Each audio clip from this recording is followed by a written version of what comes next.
Welcome back to the Gentleman's Gazette. In today's video, we'll discuss something that's important for every gentleman to be able to do well and often: apologize.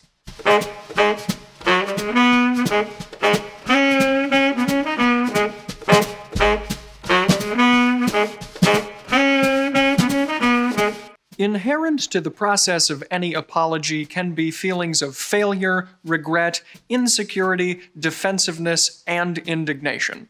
But even though these are natural emotional responses when you find that you're at fault in a given situation, knowing how to apologize politely and with class is a skill that should be in every gentleman's arsenal. The simple fact to remember is no one person can be right 100% of the time.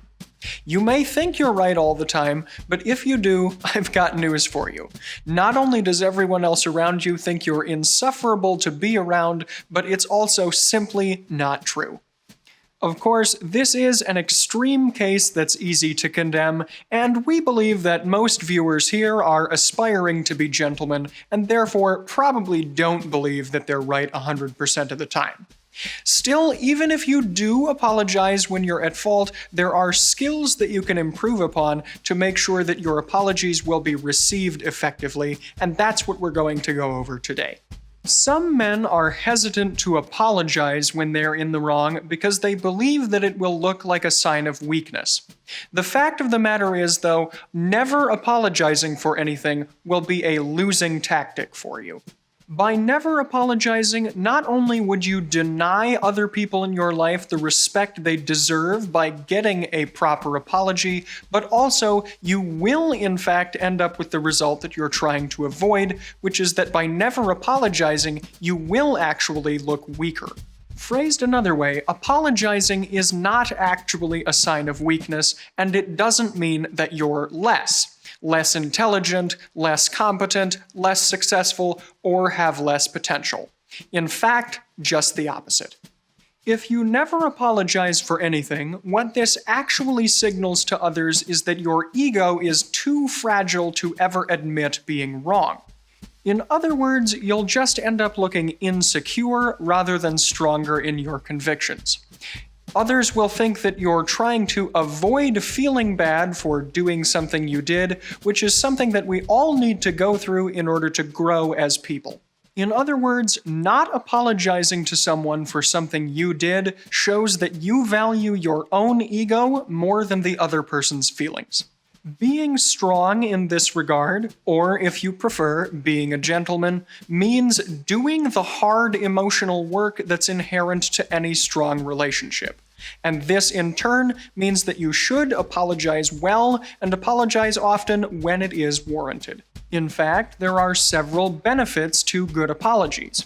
The first of these is that you will have a greater understanding of what is and isn't workable in any given relationship. Also, you'll be able to create a balance between your own needs and the needs of other people, and clear the air in rough patches with open and honest communication. And after an apology, everyone involved will be able to deal with the given situation and move forward, and ultimately, you'll probably learn something more about yourself. Okay, so with all of that said, let's say in a situation that you screwed up and now an apology is due. Here are the ways to properly apologize as befits a gentleman. Firstly, when you're called out as being in the wrong, start by not putting up a defensive wall, but rather by genuinely listening to the other person. You may think that you don't need to apologize, but studies have shown both that men and women have different levels of tolerance for offensive behavior, and that women on average tend to apologize more than men. In other words, men are the ones who most likely will put up this defensive wall as a first reaction. Another component of actively listening to what the other person is trying to say here is keeping in mind that no one will ever be able to share your perspective on a situation 100% because they just aren't inside your head. And of course, the reverse of the situation is true, so you won't be able to know exactly what the other person's perspective is. Still, by listening actively and keeping calm, you'll be able to get a better sense of it and move forward. The most important thing here is to get to the root of whatever caused the offense in the first place. Next, if it's become clear that you are in fact in the wrong in a given situation, don't drag out the time it takes to make an apology. Rather, it's best to apologize promptly as soon as you realize it's necessary. Earlier this week, I had insisted that I had sent you some notes for our upcoming meeting, and you communicated to me that that was not the case. Looking over my emails again, I see that in fact when apologizing to someone, doing it in person is the best course of action. The second best option here is to apologize over the phone, and the third best would be textual communication, such as text messages or email. However, we wouldn't recommend that you use a textual apology unless it's an absolute last resort and you don't have another alternative. One big reason that text-based apologies should be avoided is that some of the nuance of in-person conversation can be lost over text, and therefore there's a greater potential for things to be miscommunicated. More generally, though, a textual apology just removes some of the sincerity of the apologizing process, and the other person will probably find it less valuable. The key here, then, is sincerity. Think of it this way. When a parent demands that their child apologize for something that the child has done, this apology is often not delivered with very much sincerity. The child is just apologizing because they think they have to. In a similar vein, if you're only apologizing because you think you have to, it won't come across as sincere, and the other person won't find it to be meaningful. What's the best way to communicate this sincerity then? It's a matter of perspective and how you phrase your apology. In other words, you should only be focusing on what you did, the actions that are actually at fault.